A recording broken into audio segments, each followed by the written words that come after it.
d'emploi ici chez Dieu, on donne même le salaire. On dit, le salaire sera équitable. Allez vous aussi à ma vigne et je vous donnerai un salaire équitable. Matthieu 24.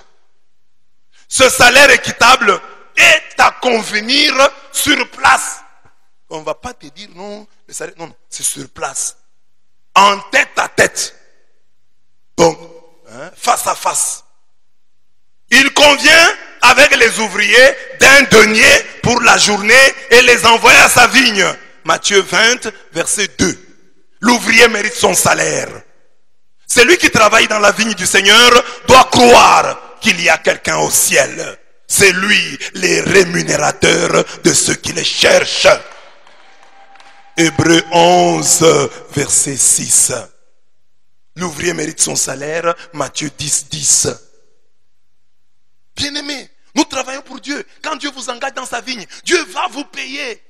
Si nos États africains, qui sont souvent des États voyous, parviennent quand même, tant bien que mal, à payer leurs ouvriers, à payer les fonctionnaires, à combien plus forte raison Dieu, il nous payera. C'est lui les rémunérateurs de ceux qui le cherchent. Ne venez pas à l'église en disant, ah voilà, je viens à la chorale, c'est pour que quand j'aurai un deuil, on vienne me visiter. Quand j'aurai des problèmes, on vienne me secourir. Non, là tu ne regardes pas les rémunérateurs de ceux qui le cherchent. Les rémunérateurs, c'est-à-dire celui qui paye, c'est Dieu.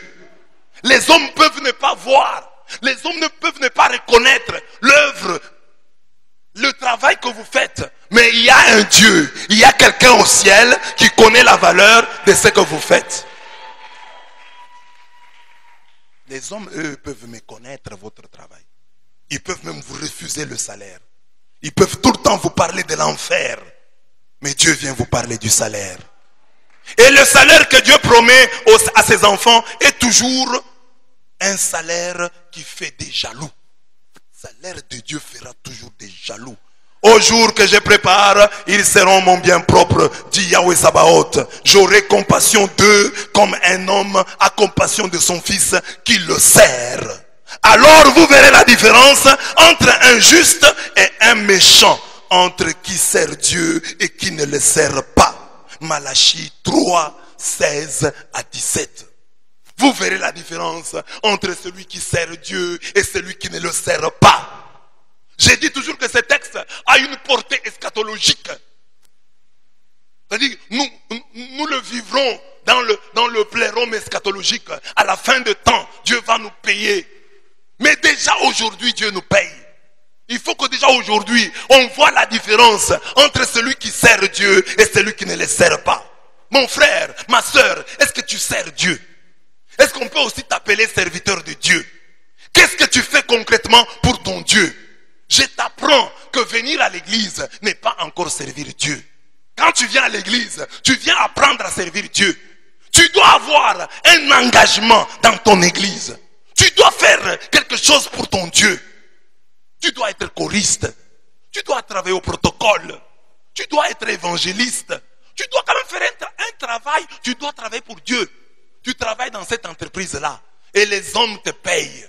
Mais tu dois aussi travailler à la société de Dieu, dans l'entreprise de Dieu. Cette entreprise ici dont je vous parle, la société céleste de la joie. Tu dois travailler dans la vigne du Seigneur. Tu dois aussi te dire, moi aussi je travaille pour Dieu. Et ne dis pas, oh je travaille pour Dieu, parce que je fais la prière chez moi avec mon épouse, avec mes enfants. Je donne une éducation chrétienne à mes enfants. C'est déjà quelque chose. Mais tu dois sortir de Jérusalem. Tu dois aller jusqu'aux extrémités de la terre. Tu dois toucher des gens qui ne sont pas de ta famille. Tu dois leur parler de Jésus-Christ. Tu dois gagner les âmes. Tu dois travailler à cela. C'est pourquoi un chrétien doit évangéliser. Quand tu es même sur Facebook, sois sur Facebook, non pour présenter ta vie. Comment tu es bien habillé.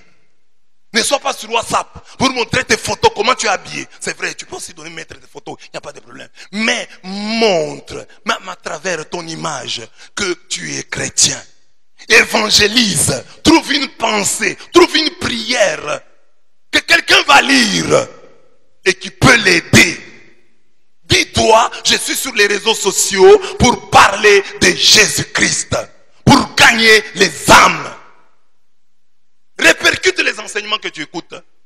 La Bible dit, quand tu ne sais même pas prêcher, soutiens ceux qui prêchent.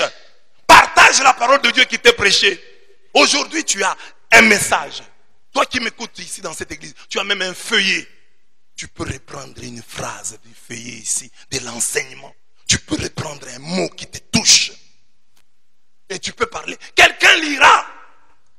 Peut-être qu'il n'aura pas beaucoup de lecteurs, mais une personne lira. Et une personne peut se convertir. Je vous ai déjà parlé de cette religieuse dans ce diocèse qui a été renvoyée du couvent. Elle aimait, elle voulait bien être religieuse, mais elle a été renvoyée. Pour elle, elle considérait que c'était injuste. Et elle a pris une mauvaise décision. Elle a dit, je vais me suicider. Je vais me jeter dans la rivière Loubilangi. Elle a pris un véhicule et s'est dirigée vers la rivière Loubilangi pour s'y jeter et mourir. Bien aimé, mais cette religieuse a été sauvée par un homme, un trafiquant de diamants qui avait écrit derrière sa moto, c'est le calcul de Dieu. Il avait seulement écrit ça. Pour lui, peut-être, quand il écrivait, c'est le calcul de Dieu. Oui, que je paye la moto, que j'ai cette moto, c'est le calcul de Dieu. Un autre jour, j'aurai le véhicule. Mais il y avait un écrit derrière la moto, c'est le calcul de Dieu. Et cette moto est passée juste devant les véhicules à bord duquel s'est trouvée la religieuse. Et la religieuse a lu cette phrase, c'est le calcul de Dieu. Elle a dit, Dieu m'a parlé et ne sait plus donner la mort. Vous voyez la petite phrase que vous pouvez écrire sur le mur de votre maison, sur le mur de votre page Facebook, sur votre statut WhatsApp, peut sauver quelqu'un, peut avoir une valeur d'éternité. C'est ce que Jésus dit. Celui qui donnera un verre d'eau à l'un de ses petits, parce qu'il croit en moi, il aura sa récompense. Tu ne sais pas ce qui peut sauver le monde. Une petite phrase écrite avec foi. Parce que même pour écrire, il faut prier. Seigneur, que ce que j'écris maintenant sur ma page Facebook, que ce que j'écris maintenant sur mon statut WhatsApp, que cela touche quelqu'un. Que le Saint-Esprit entre dedans. Que le sang de Jésus entre dedans. Et que cela touche quelqu'un. Et que cela change la vie de quelqu'un. Une phrase sur laquelle tu as prié. Et que tu as écrit avec un but, un objectif bien précis. Cette phrase-là est une parole de Dieu. Et la parole de Dieu est fécondante. Et la parole de Dieu est puissante. Et quand tu auras fait cela plusieurs fois, sais-tu le nombre de gens que tu auras sauvés? C'est ça la parabole. Hein? Jésus dit, Matthieu 25, qu'au dernier jour, les gens seront surpris. Jésus va leur dire, j'avais faim. Vous m'avez donné à manger. Mais quand? J'avais soif. Vous m'avez dit, quand? Peut-être quand tu avais écrit cette phrase sur Facebook. Peut-être quand tu avais écrit cette phrase sur WhatsApp. Peut-être quand tu avais fait partager cet enseignement. Partager cette vidéo. Tu m'as sauvé. Tu es venu me voir, moi qui étais malade. Tu es venu me faire sortir de prison.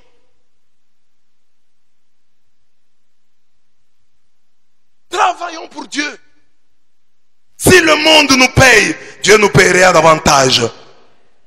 Mais détrompons-nous, mes bien-aimés. Si Dieu qui va payer nous montre que si nous tous nous aurons la grâce d'aller au ciel, parce qu'il dit ici qu'au premier comme au dernier, il donne un denier. Au premier comme au dernier, il donne un denier. Mais, malgré cette affirmation, c'est-à-dire, le denier, ça signifie quoi? C'est-à-dire, la vie éternelle, la grâce de la vie éternelle. Mais même si la grâce est la même, nous aurons tous un denier, c'est-à-dire la vie éternelle. N'oublions pas l'évangile d'hier. Il dit, il y a 12 trônes. Il y a 12 trônes. Donc nous aurons la même grâce, mais pas la même place. Sinon Dieu serait injuste.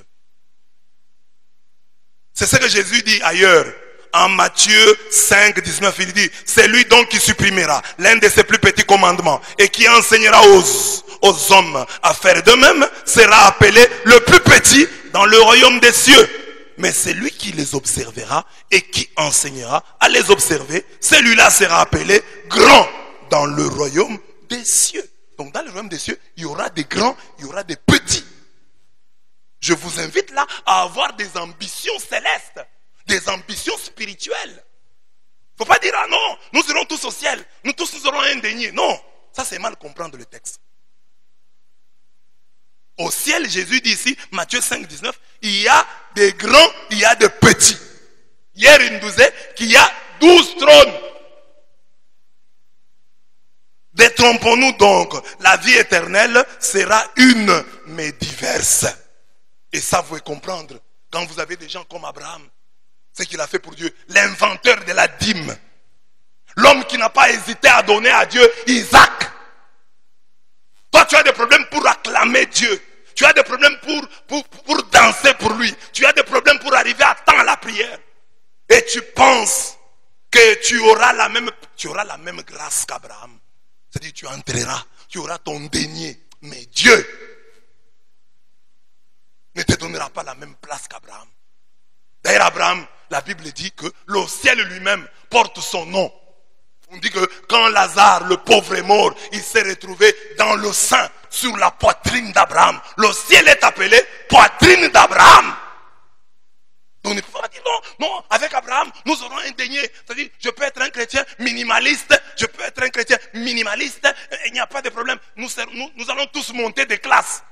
Jésus vient de dire ici que nous tous, nous aurons un denier. Les premiers comme les derniers, nous aurons un denier à chacun. Non. N'oubliez pas d'autres textes. Matthieu 5, 19. Donc il faut chercher l'excellence. Chercher à se distinguer dans les choses de Dieu. Jésus dit ceci. En Apocalypse 22, 12. Il dit, voici que mon retour est proche. Jésus vient bientôt, dites Amen. Et j'apporte avec moi le salaire que je vais payer à chacun en proportion de son travail. Je vais payer à chacun en proportion de son travail. Dieu va nous payer en proportion de notre travail. Dites à votre voisin, Dieu va te payer en proportion de ton travail. Apocalypse 22, 12. C'est Dieu qui paye en proportion du travail accompli. C'est le même qui a dit un jour, quiconque donnera à boire à l'un de ses petits rien qu'un verre d'eau fraîche, en tant qu'il est un disciple, en vérité je vous le dis, il ne perdra pas sa récompense. Matthieu 10, 42. Là c'est pour nous dire que pour Dieu, même la plus petite chose que tu fais, Dieu la valorise. Même un verre d'eau, Dieu valorise cela. Les hommes peuvent minimiser le travail que tu fais pour Dieu, le travail que tu fais pour eux. Mais Dieu connaît la valeur du travail que tu abats pour lui. Il s'est payé même pour un verre d'eau fraîche. Il te récompensera. Tu ne perds pas ton temps, tu ne perds pas ton argent, tu ne perds pas, oh bien-aimé, tu ne perds rien en servant Dieu et en servant tes frères. Dieu te récompensera. S'il paye pour un verre d'eau, il te payera pour cette nourriture que tu as donnée aux pauvres, pour cette offrande que tu as donnée et qui a aidé à construire l'église, pour cette parole que tu as donnée à tel et qui l'a encouragé, qui l'a sorti de son sommeil. Dieu te payera. Pour cette vie que tu viens de sauver, Dieu te payera. Pour cet orphelin pour qui tu as payé le minerval, Dieu te payera. Même si les hommes ne te payent pas, il y a les rémunérateurs de ceux qui cherchent Dieu. Il paye. Il te récompensera. Il dit même un verre d'eau fraîche, je vais payer. Même pour un verre, je vais te payer. Alors pourquoi tu refuses? Il dit, il va payer en proportion du travail. Et pourquoi tu refuses de travailler pour Dieu? Travaille pour Dieu. Tu as 50 ans de vie. Tu as 30 ans de vie. Mais dis combien je vais donner à Dieu. Parce qu'il y a des gens qui travaillent, qui sont au service du Seigneur 24 heures sur 24. Mais toi tu peux aussi te dire, mais sur 24 heures par jour, je donne combien à Dieu? Je donne 8 heures pour mon travail, pour mon ventre, pour ma famille. Mais à Dieu, je donne combien? Est-ce que Dieu peut-il m'appeler son serviteur? Parce que parfois quand nous chantons, je suis le serviteur du Seigneur, hein, Dieu s'étonne, dit, toi, mon serviteur, tu me sers où? Il faut quand tu dis serviteur, que ça soit vrai. Que tu sois vraiment le serviteur, la servante du Seigneur. Amen. Dis à ton voisin, je suis le serviteur, je suis la servante du Seigneur. Ah, quand Marie a dit ça, je suis la servante du Seigneur, l'ange n'a pas contesté. Mais il y a des gens, nous qui sommes ici, nous pouvons parfois dire, je suis le serviteur de Dieu, et Dieu conteste. Dieu dit, toi mon serviteur, depuis quand?